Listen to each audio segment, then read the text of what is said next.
So, Disney had a pretty bad year.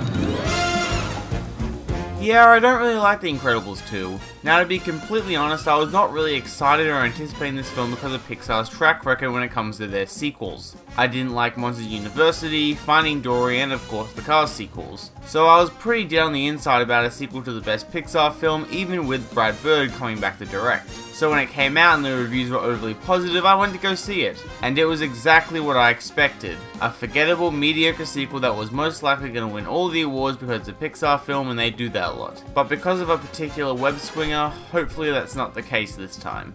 Okay, let's go through some good aspects first. Violet, Frozone, and Jack are much more interesting and developed characters compared to the original, as they are given much more to do, which allows their personalities and character traits to really shine. The animation is some of Pixar's best. It's greatly improved from the first and looks better than a lot of their more recent films. Not only because of the setting, which really evokes that 1960s aesthetic that was missing from the original, but also the color palette, which is much more stylized and memorable than their previous films. I mean, the scenes where Elastigirl is moving around the city look spectacular. The character designs are great, most notably the emphasis on the faces, which really contribute to the film's visual comedy, especially for Violet, who has some of the best moments just by facial expression alone. The script, dialogue-wise, is very well written, including some great conversation scenes that mix elements of comedy and drama like Bird's other works, and incorporating visual comedy, which gives the film a more lighthearted tone.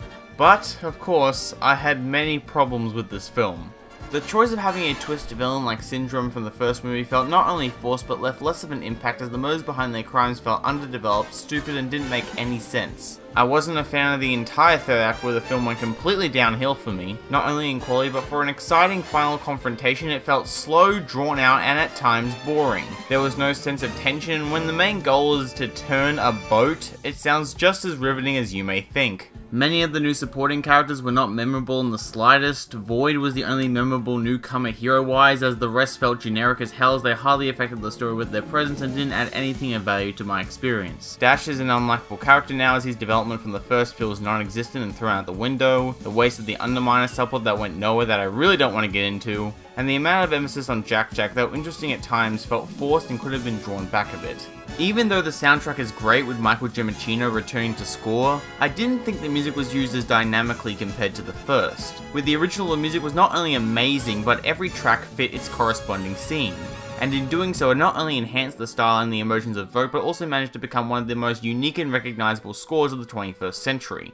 It's a lot to live up to, and even though it was well composed and sounds great, it didn't really stick with me or add a lot to the film, unlike the original.